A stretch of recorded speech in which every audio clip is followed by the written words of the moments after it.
1000 साल तक time chamber में ट्रेनिंग करने के बाद अब गोकू ग्रैंड पीस से भी ज्यादा स्ट्रांग बन चुका था। वो अपनी की एनर्जी से मल्टीपल पोर्टल खोल लेता है और उनमें से एक पोर्टल में उसे गोहान की एनर्जी महसूस होती है, तो वो सीधा वहीं टेलीपोर्ट हो जाता है। गोहान और गोटेन ट्रेनिंग कर रहे थे और उन्हें अपनी आंखों पे यकीन नहीं होता।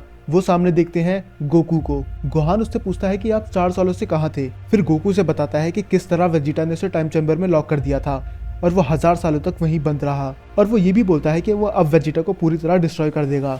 ये सुनने के बाद गोहान पूरी तरह से चौंक जाता है। उसे यकीन नहीं होता कि गोकू 1000 साल से टाइम चैम्बर में लॉक था और उससे भी बड़ी बात ये काम वेजिटा ने करा। पर फिर भी गोहान गोकू को समझाता है कि उसकी कोई ना कोई मजबूरी रही होगी। पर अब गोकू को और कुछ नहीं सुनना था, क्योंकि 1000 साल से बस उसके दिमाग में एक ही चीज घूमती रही है, वो है रिवेंज। और गोकू बोलता है कि अगर कोई मेरे बीच में आया तो मैं उसे भी नहीं छोड़ूंगा।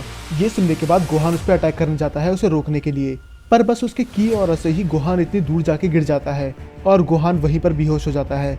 अब गोकू का कोई दोस्त, कोई फ्रेंड या फिर कोई फैमिली नहीं थी, तो वो सीधा जाता है वेजिटा के पास और वेजिटा और बुल्मा दोनों ही देख के उसे चौंक जाते हैं। वेजिटा बोलता है कि तुम अभी तक जिंदा कैसे हो, तुम्हें तो अभी तक मर जाना चाहिए था। और गोकू कहता है कि अब तुम्हें इसकी कीमत चुकानी पड़ेगी। बुल्मा उसे समझाने जा ही रही होती है पर वेजिटा मना कर देता है और जैसे ही बुल्मा कुछ बोलने वाली होती है वो गोकू में कुछ चेंज देखती है। वो पहले वाला गोकू बिल्कुल नहीं था। अब उसकी आंखों में वो इनोसेंस नहीं थी जो पहले हुआ करती थी।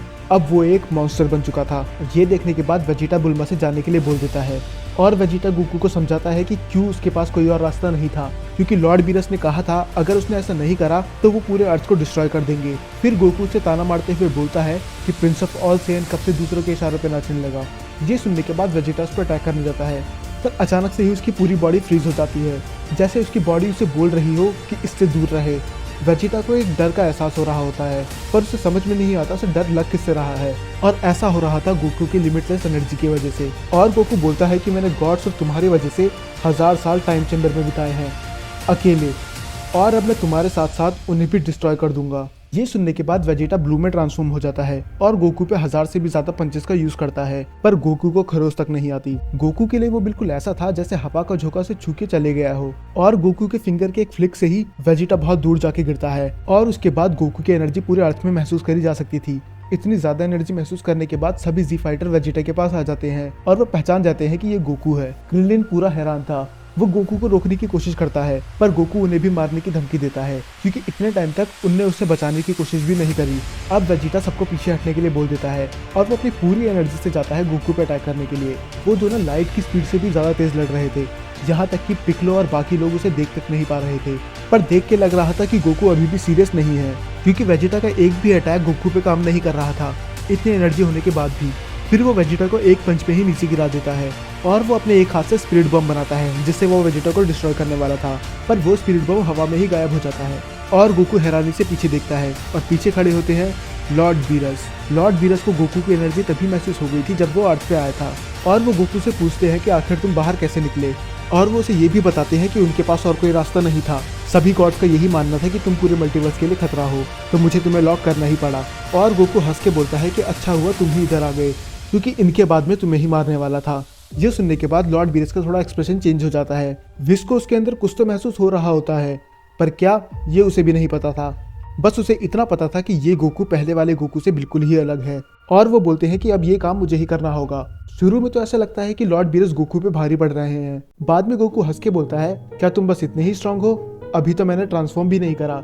और लॉर्ड बीरस पूरी तरह से हैरान हो जाते हैं कि आखिर वो बेस फॉर्म में इतना स्ट्रांग कैसे हो गया, क्योंकि इतना स्ट्रांग वो पहले कभी नहीं था।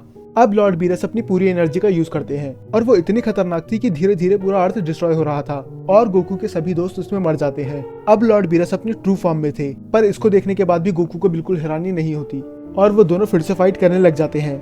अब लॉर्ड बीरस गोकू को थोड़ी टक्कर दे पा रहे थे, पर अचानक से ही गोकू ट्रांसफॉर्म हो जाता है, और ये देखने के बाद विस के होश उड़ चुके थे। उसकी एनर्जी इतनी थी कि वो मेजर भी नहीं कर पा रहा था। अब गोकू लॉर्ड बीरस पे की ब्लास्ट अटैक करता है, और विस उन्हें वार्न करता है कि अगर आप इससे टकराए तो आपकी जान चली जाएगी, और वो खुद उस अटैक के सामने आ जाता है और लॉर्ड बीरस को बोलता है कि आपको अभी यहाँ से जाना ही होगा, आप इसे नहीं रोक सकते। और ये कहने के बाद विस मर जाता है। लॉर्ड बीरस पूरी तरह से हैरान हो जाते हैं। अब उनके पास और कोई रास्ता नहीं था यहाँ से भागने के अलावा, और इस अटैक से पूरा का पूरा अर्थ डिस्ट्रॉय हो जाता है। पर जो उसने करा उसे उसका गिल्ट बिल्कुल नहीं था। और दूसरी तरफ दिखाया जाता है कि गोकू और बुल्मा प्लैनेट डिस्ट्रॉय होने से पहले ही वहां से जा चुके थे, अब गोकू अपनी इंस्टेंट ट्रांसमिशन की मदद से बीरस के पास जाता है और वो देखता है कि वहाँ बीरस अकेले नहीं थे। पूरे 12 यूनिवर्स के गॉड गोकू के सामने खड़े थे और वो उसकी नई फॉर्म देख के चौंक जाते हैं। और गोकू सबसे बोलता है कि तुम सब मिलके भी मुझे नहीं रोक सकते, क्योंकि मैं अब खुद ग्रैंड पीस से भी ज्यादा स्ट्रांग हूँ। किसी गॉड्स को यकीन नहीं आता और लॉर्ड बीरस बोलते हैं कि मुझे ग्रैंड पीस के बारे में नहीं पता, पर इसने विश को मार दिया। और ये सुनने के बाद सभी गॉड्स पूरी तरह से चौंक चुके थे। एक मोर्टल एक एंजल को कैसे मार सकता है, और अगर उसने एक एंजल को मारा है तो इसे हराना बहुत ही मुश्किल होगा। और होता भी वैसा ही है। गोकू लड़ने से ज्यादा उन्हें ह्यूमिलेट कर रहा था, उन्हें बार बार दिखा रहा था कि उनका लेवल कहाँ पर है और उसका कहाँ पर। और इसी के बीच वो लॉर्ड बीरस को जान से मार देता है। अब सभी गॉड्स के पास बस एक ही रास्ता था, फ्यूजन करने का। पहले तो वो एग्री नहीं करते, पर अगर ऐसा हुआ तो गोकू उन्हें मार देगा। और गोकू उन पे अटैक करने ही वाला था, तभी सब गॉड्स फ्यूज हो जाते हैं। और ये इतने पावरफुल थे कि उनके आसपास के प्लैनेट्स अपने आप ही डिस्ट्रॉय हो जाते हैं। और ये देखने के बाद गोकू भी थोड़ा चौंक चुका था। सभी यूनिवर्स के स्ट्रॉन्गेस्ट गॉड और अब उनका फ्यूजन हो चुका है। तो क्या गोकू उन्हें रोक पाएगा या फिर ये गोकू का अंत है, ये पता चलेगा अगले एपिसोड में, जो अगले संडे तक आ जाएगा। और अगर आपने पहला पार्ट नहीं देखा है तो आप वो भी देख सकते हैं।